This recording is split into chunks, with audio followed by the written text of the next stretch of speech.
Good evening, adventurers, and welcome back to another episode of Dungeons and Dragons and Discussions. Thank you for joining us tonight. I am Rick Quasar. Joining me is Josh and Ben. Thank you, gentlemen, for coming back here to incur the wrath of whatever question I have for you. Yeah, I'm excited to be back. I'm interested to see what we'll be talking about. Always nice to go in blind, gives much more realistic answers. Exactly. I think that's like I try to do that as much as possible. If it's a really difficult question, I give you guys a little more, but it's not a difficult question tonight because the most important part of every traveling group is their equipment. So I'm going to jump right into it. This could be a short or a long episode depending on how it goes. What is the best / worst magical item or equipment item in D&D? The best and the worst? Yes. We can start with the best. There are so many magical items in Dungeons and Dragons, and there's a lot of really good ones. From Bag of Holding to the Wand of Fireballs. They have all sorts of different uses and gimmicks. But which one is the most useful? That is the question. Or which one is the crappiest? Yeah, I feel like we have to separate magic from non-magic items because, like, naturally, a magic sword is just going to be better than a non-magic sword, pretty much regardless of what it has. For right? sure. Sure. Yeah. But at the same time, it's like, I mean, I'll agree with you. You have the magical items. Wait, the frick? I'm going through D&D Beyond, and a mount is in the items section. Why is this a thing? Yes, mounts and ships are all, I think, within that category of items. I think an elephant is like 200 gold or something like that in the equipment section. Good to see that animals count as items. Yes, well, they have to have a price. How else are you going to recreate the ghost battle from Lord of the Rings unless you're willing to spend that money? Fair enough. Oh, found the elephant. But anyways, which one you want to tackle first? Magical items or regular equipment first? I feel like you got to build yourself up. I feel like we got to start with equipment. All right. Move up from there. Yeah. All right. Well, let's talk about equipment. I actually want to throw in my first little thing. Let's talk about the net in the regular equipment, and I'm going to read it off right here. The net is a large or smaller creature hit by a net is restrained until freed. A net has no effect on creatures that are formless or creatures that are huge or larger. A creature can use its action to make a DC 10 strength check, freeing itself or another creature within its reach on success. Dealing 5 slashing damage to the net, its AC being 10, also frees the creature without harming it, ending the effect and destroying the net. Okay, so I was going to actually bring up the net. Hilariously enough. Yes. I love how you went right to it. But it's even worse than you think it is. Oh. Ben, do you know about this? Have you heard about this with the net? I believe so, but you can go ahead and continue.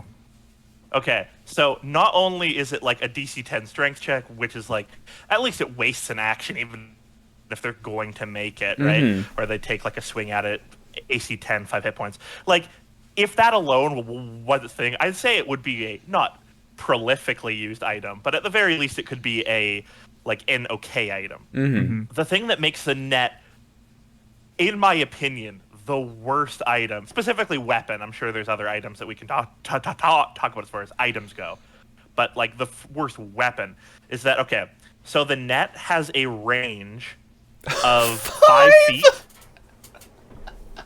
feet, up to 15 feet. So if you throw it beyond 5 feet, it's considered like its extended range. So you can still do it, but it's at disadvantage. However, as a thrown weapon, it's considered a ranged attack, which means using it within 5 feet is also a disadvantage. It's so bad. There's no attack roll you make with it that is not at disadvantage. Oh my gosh. So wait, Yeah. who looked at, wait, hold on a second. It's so bad. Yeah. All right. So now we got, Yeah. hold on. So like, Yeah, so, keep going. so like, if a weapon can be thrown, it's considered like a ranged attack, but that's Yeah. considered within 5 feet as disadvantage for ranged attack. Yeah. Wow. All right. So we gotta help this a little bit. Is there any way to salvage this though? Like, oh, Bill. Like, I think the person I saw do this. Like, he usually like takes a quote quote bad weapon and builds a class around it, and he's like, oh, there's no way I could think of fixing this. Is there a way to fix this weapon? Well, I mean, the flat idea would be just to make the 5-foot range as just a melee attack, which I think rules as intended is what they meant by it. Like, I don't think it's like having a dagger, right? Just because it has a thrown property doesn't mean you have to throw it. Like, if you're just like draping it over someone, obviously, I as a DM would consider that a melee attack. It's just rules as written, a little bit more up in the air. Oh my gosh. As far as that goes, yeah, just making it a melee attack, at least within that 5 feet, or even just adding like a 5-foot like range, so 10 feet for like throwing with nothing, and then up to 20 with it, which I don't think is that extreme. I feel like any normal adventurer with all like you're talking but like people with literal magic, like I'm pretty sure you could overlook the fact that even a normal person could probably throw a net 20 feet if you were proficient with it. Yeah. So the biggest thing for me though is the fact that the save is so low. Like, any person, unless your strength is like a 5, you're gonna break out of this thing, no matter what. Yeah. I think, and this is where like a normal item that is only 1 gold, if what Josh said is true and you can just do that, you can just do a melee attack.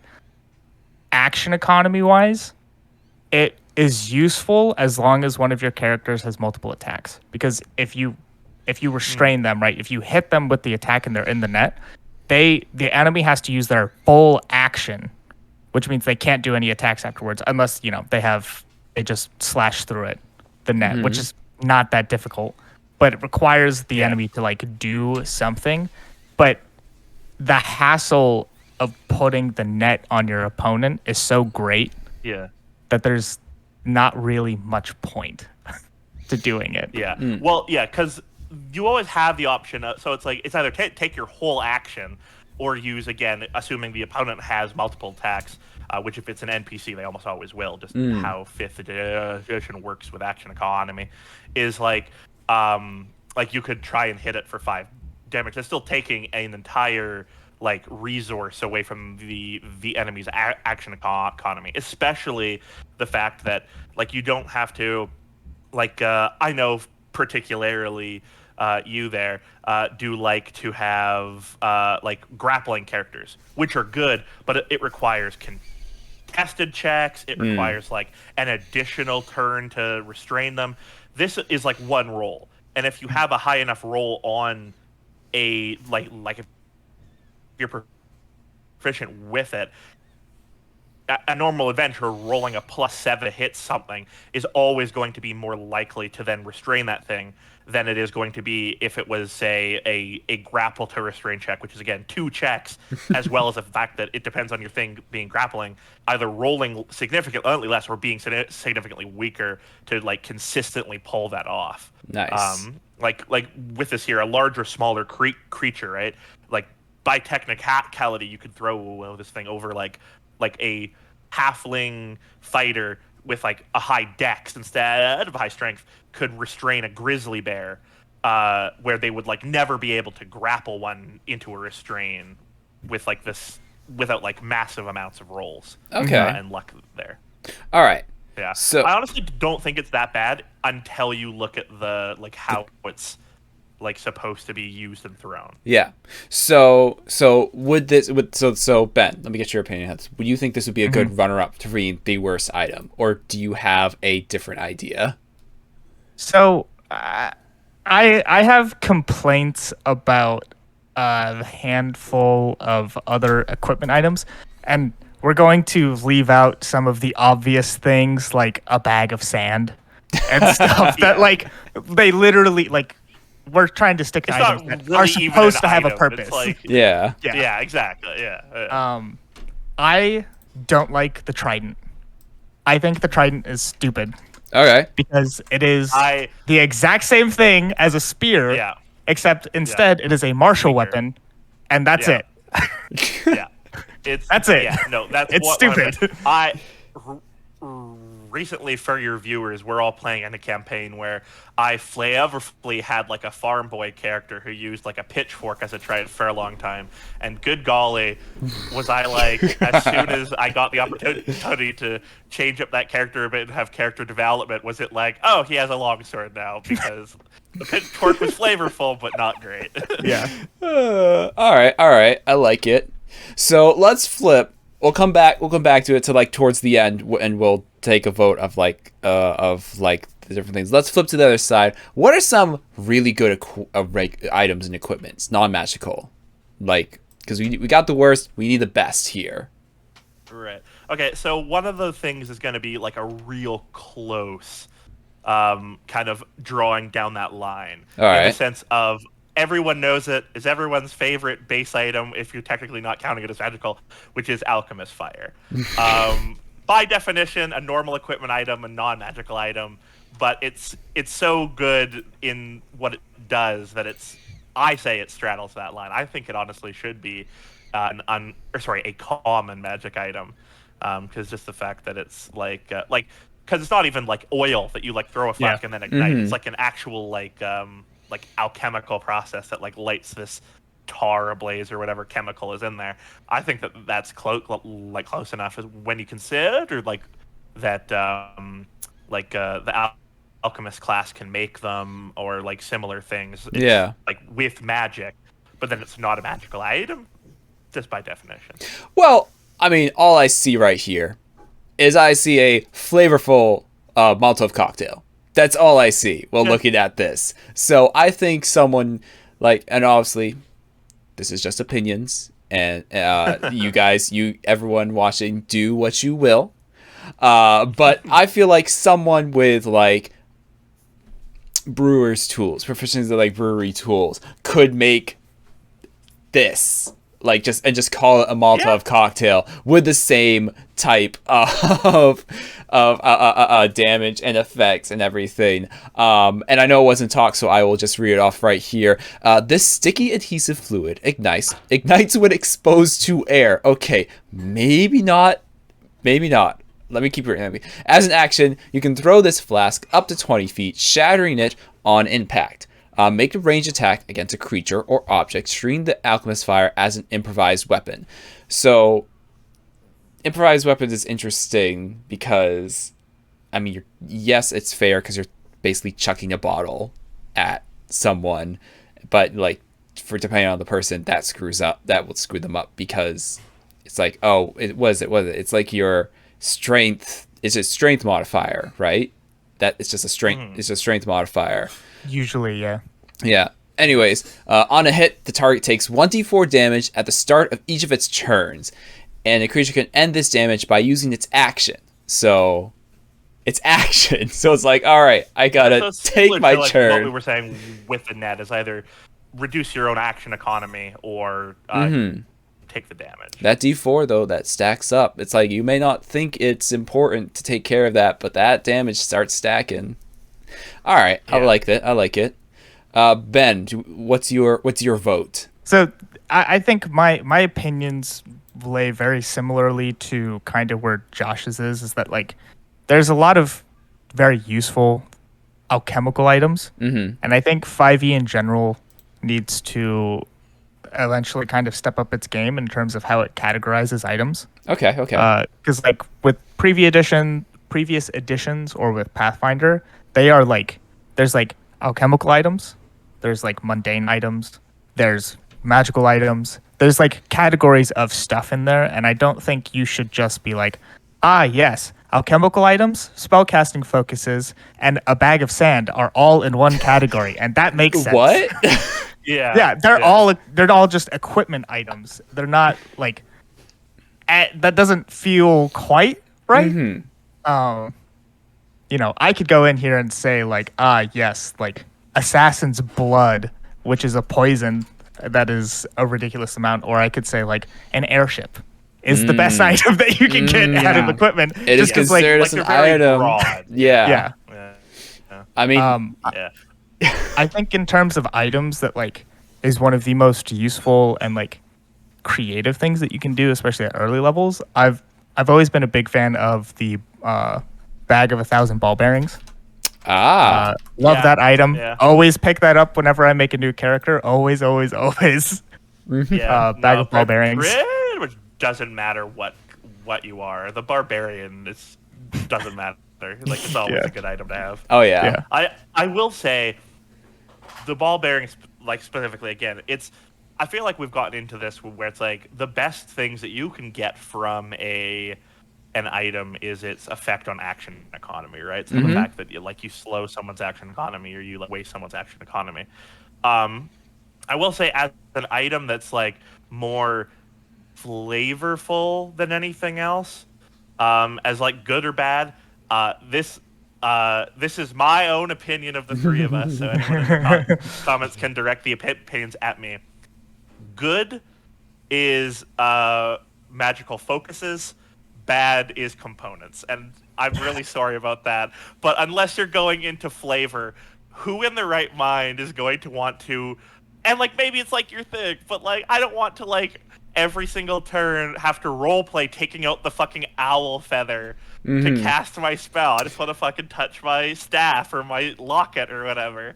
Like and I mean of course it's completely flavorful. You could just say you cast a spell, you don't have to say it. But like at that point, then why not just have a magical focus? I feel like if you're gonna take the components pouch, you're taking it because of that aspect of the character. They can cast spells with all these different things, and I feel like it's as a character, like what kind of wizard is going to go up against the world's like who's going to hell to fight Tiamat with a pouch of like coal and magic fat? No one. They're going for the fucking like staff of power or whatever. Yeah. Right? Like it's So guys, I'm out of bat guano and sulfur. I can't cast fireball anymore. Exactly.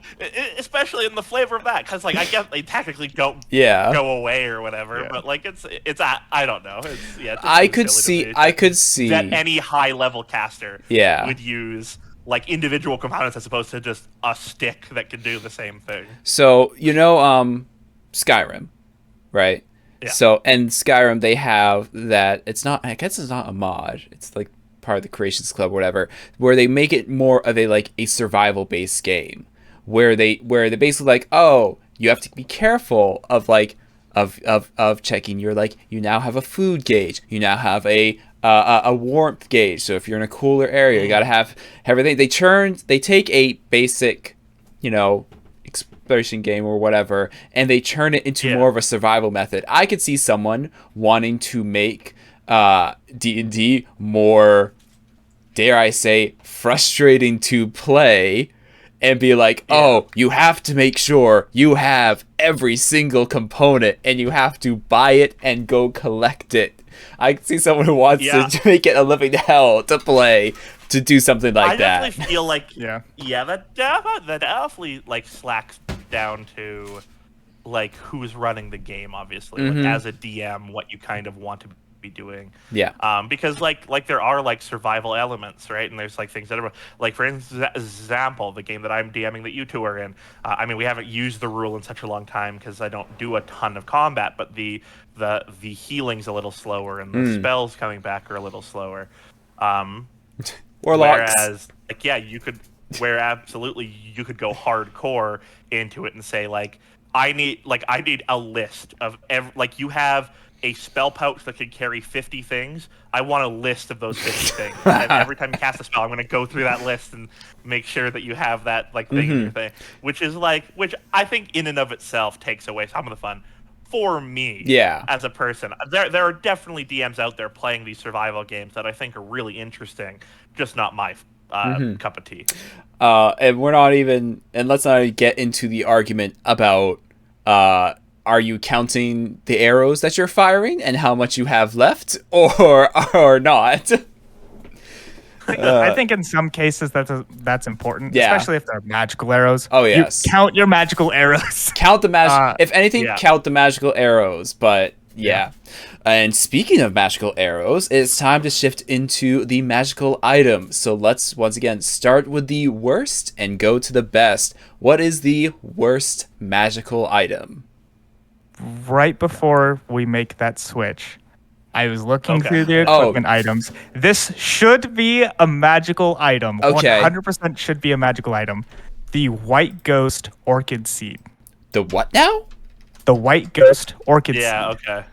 Lets you smash it and cast Resurrection on somebody, and it's an equipment item. Yeah. What? Okay, so it was only in like one adventure. I can't even remember where Yeah. it's from, but It's from the Radiant Citadel, which is a relatively new yeah, book. the I new think? one. Yeah. Like the newest one. That's where I just read it. Where did I read that? What the frick? That should be a magical item.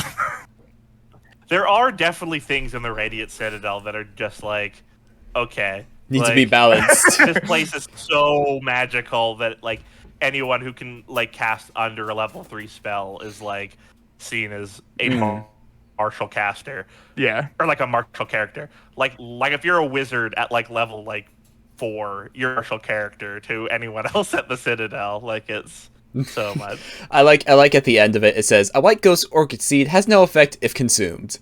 So yeah, you can use it. You can use it to survive. Don't eat it though. That's so weird. That is, man. Yeah, it needs balancing. Then it does need a little balancing, but that's funny. Like, I mean, in theory, that would make it the best item because like that's just a life-saving thing right there. Holy cow! Yeah. That's Yeah, how much really. was it? I can't remember if you said that or not.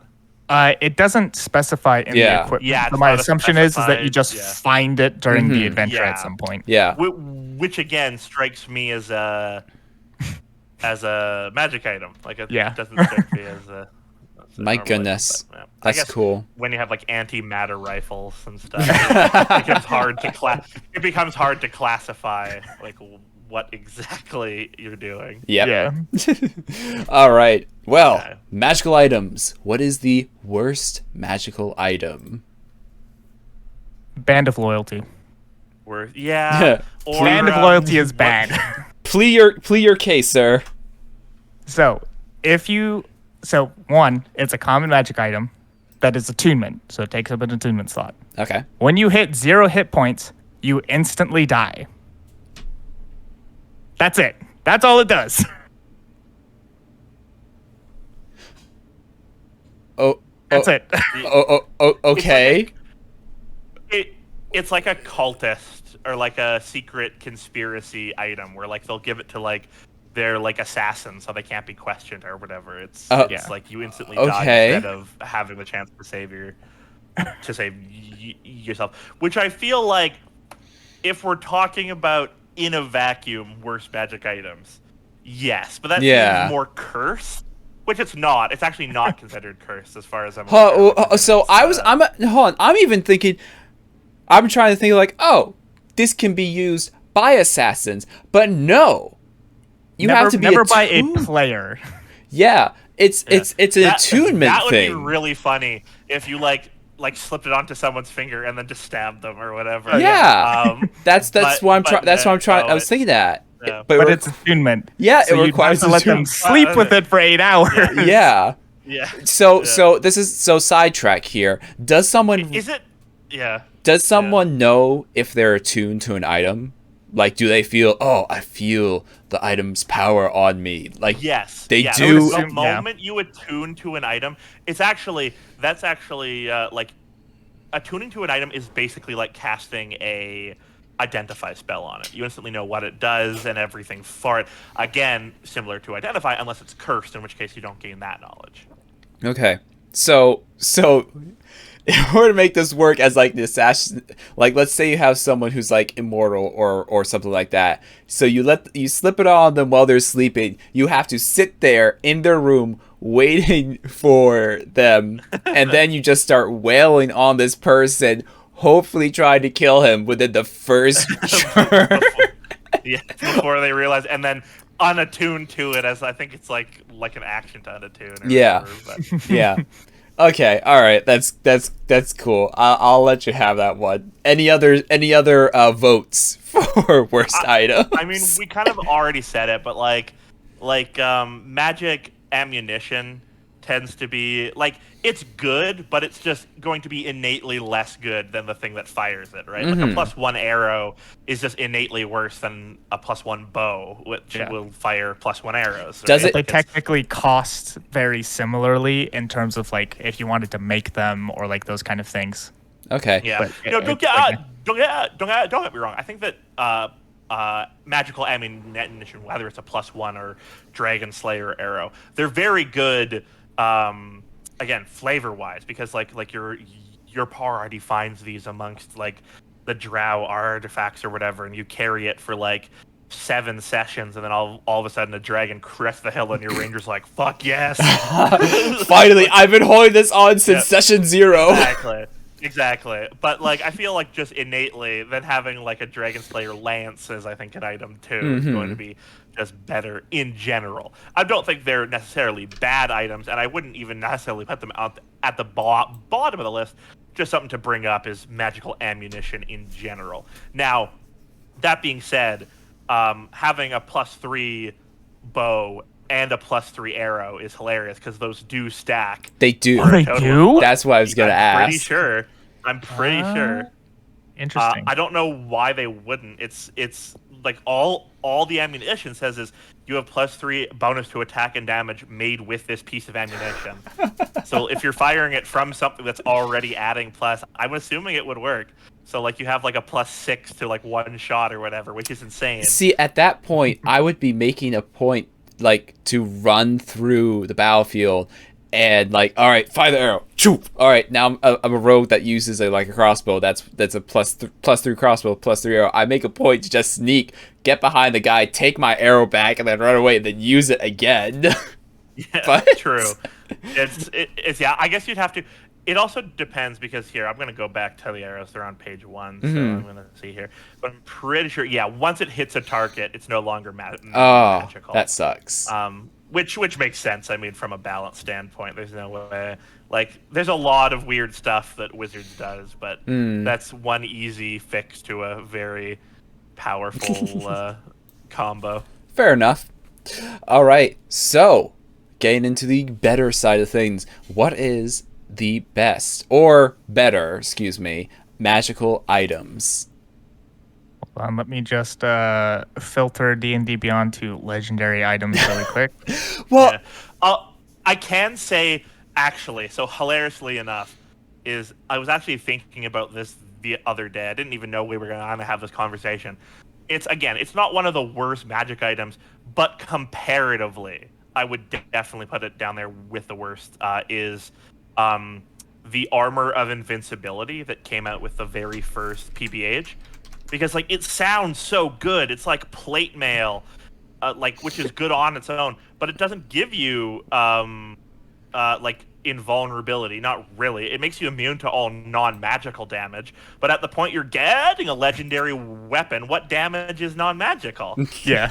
Wait. So armor of invulnerability or armor of invincibility? Invulnerability. Okay, here we go. I mean, it's labeled as a legendary item. Exactly.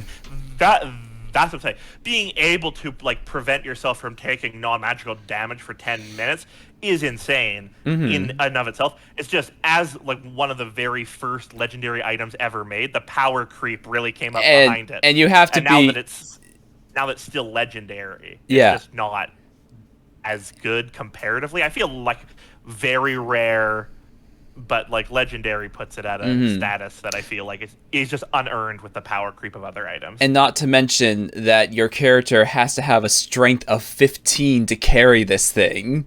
Yeah, like even to put it on. Yep. Yeah. Okay. All right. Cool. Right. Now also, when we talk about the best magic items, are we limiting it to like magic items that are like reasonable for a character to assume. Because like what I mean by that, are we excluding artifacts? Because artifacts are always going to be just insane.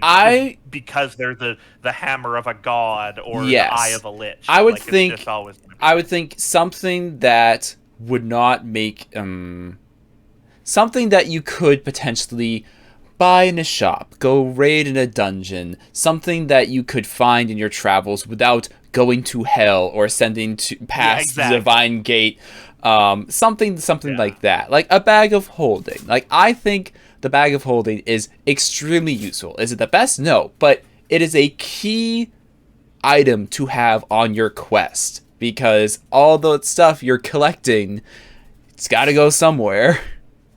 Yeah, no, that's true. I think what we're looking for then is what item is best for its like rarity class, essentially. That's kind of what comparatively I was thinking to other items of similar rarity. Mm-hmm. Like, if we're talking about the bag of holding, like, in terms of items that are on the same like rarity as the bag of holding, almost any adventurer, if they didn't have any other magical items, would instantly pick that first. Yeah. 100%. I don't like. Is it common or uncommon? I can never remember. I believe uncommon. Yeah, it'd have to be. Bag of holding is uncommon. Yeah. Yes. Okay. All right. Yeah, like that bag of holding, or now I'm like I look here, bag of holding, or like alchemy jug. Alchemy jug's fun. Yeah. Not a bag of holding. No. Yeah. Oh, you know what? I want to throw something into the ring because I just used this in my very first one shot. What about the bag of devouring? Oh yes, yeah. It's interesting. I think that it's requires setup by the DM, which you hopefully had this like it was like almost like a puzzle. It was like an escape room, and it was like a tool to be used in the escape room. Yeah. Which was interesting. I liked that aspect about it for sure. I mean, it's pretty a solid thing. It's more up to chance. All right, so you gotta put a living creature inside the bag, and there's a 50% chance that the thing it triggers. So like you roll a D100, and it's like, oh, a certain point. All right, it triggers, and then a creature inside the bag can use this action to try escape with a successful DC 15 strength check. Another creature can use its action to reach into the bag to pull that creature out, doing so with a successful D20 strength check. Why the person reaching into the bag to pull the other creature out is harder, I don't know. Anyways, the only problem with it, and that's why I think it's pretty great, is any creature that starts its turn inside the bag is devoured. Its body is destroyed. Like, that's it. It's gone. Yeah. But let's see. A creature inside the bag can use its action. So use its action. So by the time it comes to having an action, its turn, it's already inside the bag. That's it. So in theory, it doesn't get a chance to get out of here unless someone else saves them. Yeah, which is fair, I would say, actually. Yeah. How I use this to those who did not watch the one shot. Please go watch it if you haven't. I used it to kill a creature that was virtually unkillable. And given the players that I had, they definitely were going to find out a way to kill it. Ben, you came up with some pretty good ideas. Josh, I wasn't going to kill it, but it was going to be stuck in a random plane of existence that wasn't mine anymore, and that's all that matters. That was definitely. I feel like the characters we set up were more interested in it becoming not our problem than actually abolishing the problem. The only thing is a lot in the Reddit thread that I saw it on. It was a can you kill it, not a can you escape it. You can sure as hell escape it. You cannot. It was very difficult to kill it. But the bag of devouring, the way that it's listed in D&D Beyond, it kills it, right? So it was just like, perfect. There was no modification or whatever. I used it as it is written. So there we go. But is it the best magical item? Or is there something even better?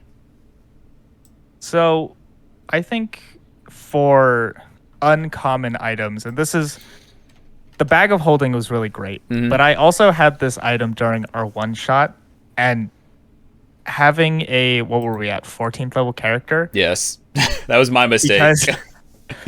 Because I built my wizard to have such a high level of Arcana, the Mizium apparatus allowed me to basically cast any 5th level spell that I wanted to. Yeah. And that's an uncommon item? Yeah, because Well, because generally the check is so high that it balances itself out. But when you're a 15th level spellcaster who like put themselves into the Arcana, so they're rolling plus 17, you're like never gonna fucking fail it.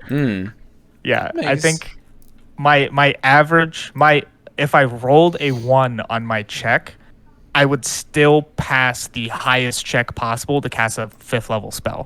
So I could just cast whatever I wanted to, which is super busted. I mean, it's great, I think, if you're playing normally, but like if you are building a character, this item is phenomenal. Yeah, I see it now. DC is 10 plus twice level spell you expend to cast the spell. That's pretty cool. And it has a list of spells that it can use. And yeah, it has a list of recommended spells. Okay. But I think it just says, if you continue kind of like reading through it, that you can cast something that's not even on this list. Yeah, that's cool. Man, I should have read through the items you guys chose. Doesn't matter. Baby steps. I'm learning still. All right. That's cool. Yeah, geez, that is really interesting. It's just the only thing about it is the DC for casting higher level spells, which if we're going, if we're going like worst, like uncommon, it'd have to be the Trident of Fish command, because 1, it's a trident, which we've already established is not a great weapon, and 2, dominate beast on a sea creature tends to not be as powerful as just in general. Excuse you. I believe Ben and I had a really great plan to dominate a whale and use it as an escape plan to escape a prison. You didn't have a plan to dominate a whale. You had a plan to dominate a polymorphed party member who you knew was going to lose all cognition as soon as it turned into a whale. And yes, and then we could steer it. I rest my case. It would have been helpful. It's certainly good situationally, but I think you could say that about any. I mean, you can say the same thing about the bag of destruction or the bag of. Oh my goodness! Bag of devouring, the bag of devouring, which is like sure, if you have a creature that can fit into a bag of devouring, you have a good trap. But I feel like most of the time that's not going to be. Yeah. So the question I want to ask you, Josh, is what do you have against Aquaman? Because this is basically his weapon. Yeah, well, the thing is with Aquaman lives in the fucking ocean. Unless you're running a pirate campaign, like it's very rare that is going to be useful. All right. So like just any, and then even then, like you think about like I don't know, like what's next down on this list here, the Wand of Entangle, still useful on a boat. Yeah, basically. All right. Wand of Magic Missiles, still useful on a boat. Oh, Wand of Magic Missiles. Yeah. Oh my goodness. That's a great item.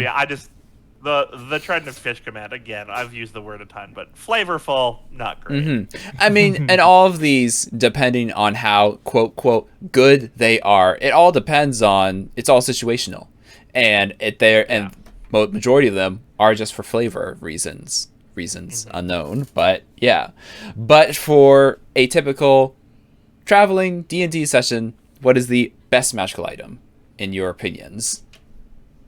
Very best magical item. So again, gonna have to go back to legendary. It's just unfortunately going to have to be. Yeah, unfortunately, but you know what? They're legendary, so they earn their keep as good. So. Gosh. Yeah, I don't even know if I could narrow it down to like no. There's just so a specific one. Yeah. The problem is actually no. I know definitively the best magic item in the game, and I just thought about it now. I definitively know the best magic item in the game. Just pure and simple. is the Ring of Three Wishes. Okay. Well, yeah. I don't know. I don't think I can argue that either. No, yeah.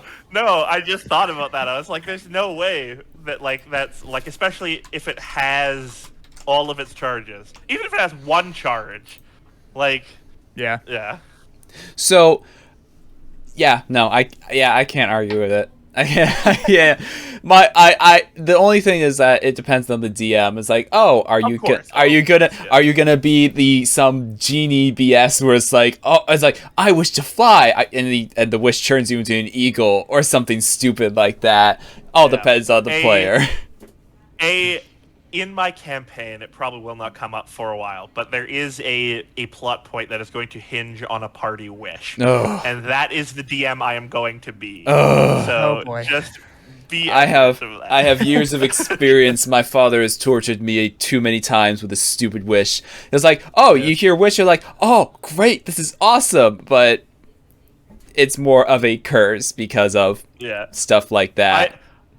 I do like the idea of the spell wish in general, just being like, it can grant pretty much anything, but here's a list of things it can for sure do, so your DM can't fuck with you. Yes. Yeah, I know. But you know what? You play it however you want to, because it's D&D, and your world is your own. Flavor it how you want. You want to screw with them? Go right ahead. Don't judge. Well, actually, I can't say that. We totally judged. Anyways. But anyways, this video is gone on long enough. So, votes right now. Best and worst equipment.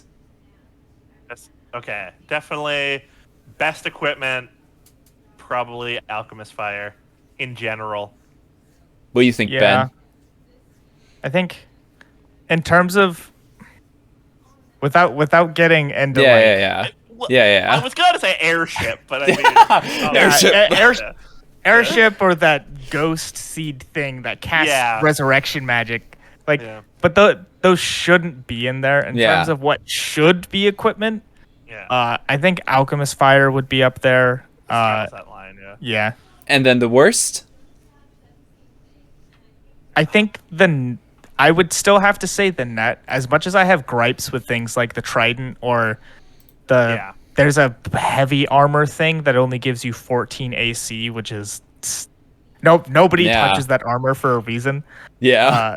They still can be used to some level of success. Yeah. They still do the thing they say. By design, the net gives you it's just bad. I'm with you there. I think it's net. All right. So the votes for the best and worst magical items then. Let's start with the best. Well, Ring of Three Wishes. Never mind. Ring of Three Witches is the best. And then I think Band of Loyalty is just... in terms of what layers should be using, Band of Loyalty is the worst item. Mm-hmm. Yeah. It's yes. If you are talking purely from a PC perspective, anyone who's going to put on a Band of Loyalty is either playing a campaign that is real intense or don't understand what's happening. So I'd go with the Band of Loyalty. All right, I love it. Well, thank you, gentlemen, for talking about all the need to be balanced items in this game. There's so much, and there's so much random crap that you can come across. I mean, just the components to the bag of sand to anything in between. It's all. I just found it funny going through and see. I just go through all right. I'm gonna choose the scrolls and see just what random stuff they have. But thank you everyone for joining us. If you like what you saw, don't forget to like, subscribe. Josh and Ben, thank you for going through my madcap's question. And as always, I'm Rick Quasar, and this has been Josh and Ben and myself. And join us for whatever discussion of Dungeons & Dragons we have planned next. Have a good night.